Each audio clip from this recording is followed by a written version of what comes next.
Ya, pemirsa, terima kasih Anda masih terus setia di suara Anda. Saya ke Pak Zul. Pak Zul, ini jika kemudian akhirnya Golkar merapat ke Partai Demokrat, bagaimana sikap PKS?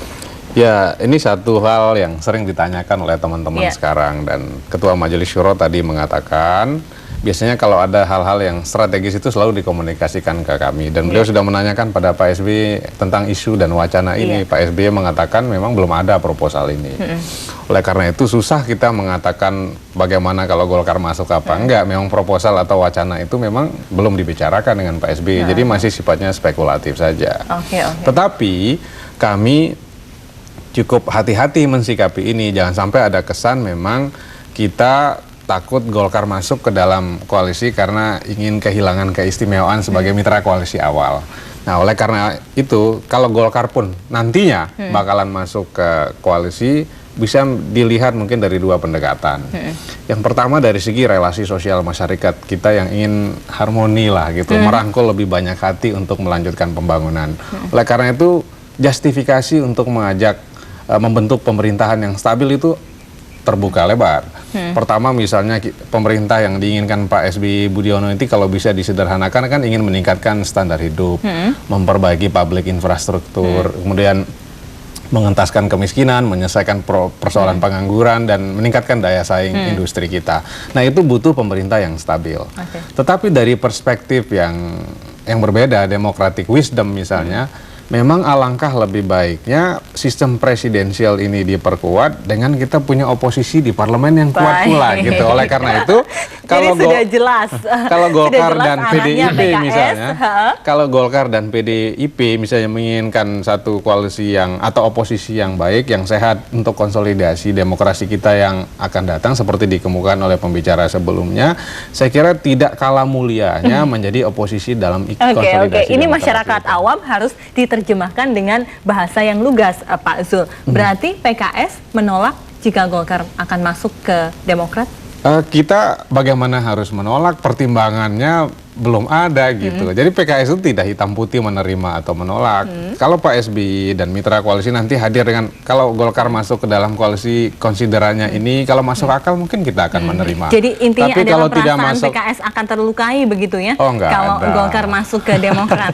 Saya kira perasaan terlukai itu enggak lah. Kita memikirkan masyarakat, makanya kami dari awal mengatakan koalisi kenapa kami ikut di dalamnya sejak awal, karena didasarkan atas nilai, kembali pada nilai gitu.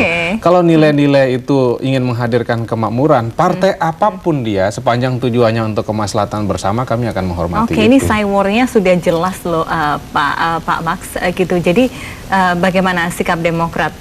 Saya kira begini, terlalu jauh Rela kehilangan PKS kalau kita terlalu jauh menganalisa sebuah persoalan, akibatnya kita mendapatkan hal-hal yang yang akan kontroversi gitu ya. Saya kira Pak SBY akan sangat bijaksana dalam menyingkapi semua persoalan, baik yang menyangkut koalisi maupun hal-hal yang lain yang sekarang berkembang isu, misalnya kalau Golkar masuk ke dalam pemerintahan ataupun di kabinet, apakah nanti PKS marah atau tidak? Tapi katanya welcome loh. Ada beberapa orang Demokrat yang mengatakan kita welcome saja jika Golkarnya yang mau bergabung. Itu adalah sebuah kebijaksanaan kalau memang validasinya tepat dengan koalisi. Ini kan kita bicara soal koalisi. Bagaimanapun juga kita tidak bisa begitu saja melupakan sesuatu yang, ataupun kawan seperjuangan tiba-tiba ada ya nanti dibilang ketika hari panas lupa kaca akan kulitnya, kan itu juga tidak tepat. Dan saya tidak mungkin akan seperti itu. Kalau tidak mungkin, saya kembali kepada Pak Jul bahwa kemungkinan bisa saja terjadi apabila itu ada kebijakan khusus. Apa yang harus dilakukan PKS dan teman-teman agar kemudian bergaining position mereka di mata Pak SBY? Saya kira kita kembali kepada komitmen awal, komitmen politik yang dilakukan antara Partai Demokrat, Pak SBY, dan para partai koalisi. Apa harus ada janji bahwa akan setia akan mengawal betul-betul seluruh kebijakan dari Pak SBY untuk 5 tahun ke depan? Saya kira itu komitmen kita. Kita akan mengawal kebijakan pemerintah dalam pemerintahan SBY 2009-2014. Dan kalau tidak salah kita menuju kepada suatu titik yang paling memungkinkan, yaitu sistem presidensial ini harus kita dukung secara total. Jadi sehingga jelas tidak ada yang bergeser. oposisi, ada yang memerintah begitu. Ya. Iya. Jika kemudian komitmennya sudah jelas adalah mengawal sedemikian rupa begitu. Salah satu hal yang saya tanya adalah pengawalan hak angket BBM. Ini kan masih bergulir. Singkat saja, apakah bagaimana sikap PKS? Ini prosesnya masih berjalan ya. Ada temuan-temuan yang harus disikapi dan ya ini masih berjalan karena masih banyak informasi yang dibutuhkan. Oke.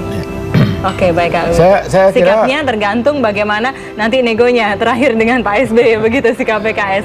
Sayang sekali waktunya sudah habis, Pak Max. Udah habis ya? Iya, saya Pak kira Max masih sama panjang. gua, Pak Zulkifli Mansyah. Terima kasih sekali sudah hadir di Suara Anda. Pemirsa, terima kasih juga sudah menyaksikan 1,5 jam tayangan Suara Anda. Saya Fesi Alwi, undur diri, sampai jumpa.